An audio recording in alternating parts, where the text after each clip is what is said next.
دوست تو بہت ہوتے ہیں مگر خلیل وہ صرف ایک ہوتا ہے۔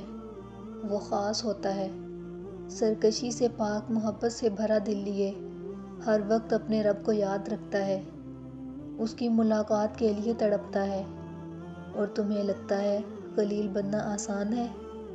خلیل بننے کے لیے اپنا آپ مارنا پڑتا ہے، اپنے نفس کو کچلنا پڑتا ہے، اپنے نفس کو اطاعت کی زنجیروں میں قید کرنا پڑتا ہے، رب کو تنہائیوں میں بھی یاد رکھنا پڑتا ہے، اسماعیل قربان کرنا ہوتا ہے۔